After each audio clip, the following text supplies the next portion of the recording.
തലപ്പാറ ചെമ്മാട് ഭാഗത്ത് തലപ്പാറ ഭാഗത്തു നിന്നാണ് ഞാൻ വരുന്നത്. എന്റെ രോഗം എന്താണെന്ന് വെച്ചാൽ 2-3 കൊല്ലായി. കിടന്നാ പിന്നെ എനിക്ക് നീക്കാൻ പറ്റൂലായിരുന്നു. മക്കളോട് പറയും രാവിലെ എണീറ്റാല് ചായ ഉണ്ടാക്കിക്കോളി മക്കളെ, എനിക്ക് നീക്കാൻ പറ്റൂല, കഴിയില്ല, കയ്യിന്റെ എല്ലുകൾക്ക് വേദന, കാലിന്റെ വേദന, ഊരവേദന ഒക്കെ ആയിരുന്നു. അപ്പൊ എനിക്ക് നീക്കാൻ പറ്റൂല. വൈക ചെറുതായിരുന്നു വിളിച്ചതല്ലേ, ഇപ്പൊ വലുതായിട്ട് വിട്ടിട്ടില്ല, വെതറി പോവാ. പിന്നെ അങ്ങനെ ഇപ്പോ ഈ ഇടായിട്ട് 2-3 മാസമായി സതീഷ് സാറിനെ കണ്ടുപിടിയത്. അതിന്റെ കൂടെ തന്നെ സുപ്രിയ മാഡത്തിനെയും കണ്ട്.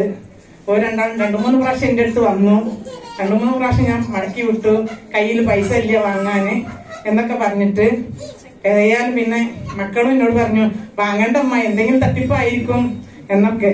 അപ്പൊ എന്റെ കയ്യിൽ ഒരു കൂട്ടിയെ 4-5 രൂപ എന്റെ കയ്യിലുണ്ടായിരുന്നു. അപ്പൊ കുറച്ച് പൈസ ഞാൻ ആദ്യം കൊടുത്തു, പിന്നെ ഓല് പ്രൊഡക്റ്റിനൊക്കെ ചെയ്തു. ഏതായാലും കൊണ്ടുവന്ന് ബാക്കി പൈസ ഞാൻ കൊടുത്തു.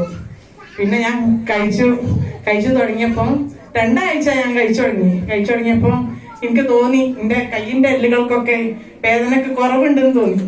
ഇപ്പൊ ഞാൻ സ്ഥിരം ഞാൻ കഴിച്ചുകൊണ്ട് നിൽക്കുന്നുണ്ട്. ഇപ്പൊ ഞാൻ അരമണിക്കൂറിനോണ്ട് എത്തുന്ന സ്ഥലത്തേക്ക് 10 മിനിറ്റ് കൊണ്ട് എനിക്ക് നടന്ന് എത്താൻ കഴിയുന്നുണ്ട്. ഇപ്പൊ ആരോഗ്യം കൂടുതലുണ്ട് എന്നുള്ളൊരു തോന്നൽ വന്നിട്ടുണ്ട്. മക്കൾക്കും ഇതിന്റെ കൂട്ടത്തിൽ ഞാൻ കൊടുക്കുന്നുണ്ട്. അല്ല, ഓർക്കൊക്കെ ഓരോ രോഗങ്ങളുണ്ട്, കാലുവെള്ളിച്ച് അങ്ങനെയൊക്കെ ഉണ്ട്. അപ്പം ആ ബുക്കിൽ നോക്കി എനിക്ക് പ്രൊഡക്റ്റ് കാണിച്ചു തന്നപ്പം എല്ലാവർക്കും ഞാൻ അത് കഴിച്ചപ്പോ എനിക്ക് ആരോഗ്യം ഉണ്ടെന്ന് തോന്നിയപ്പം ഇന്നെപ്പോലെ എന്റെ മക്കൾക്കും ഞാൻ കൊടുക്കുന്നുണ്ട്. Thank you. Thank you. നല്ലൊരു കയ്യൊലി കൊടുക്കണം. കാരണം എന്താ വെച്ച് കഴിഞ്ഞാല് ഒരിക്കലും എണീക്കാൻ കഴിയൂല.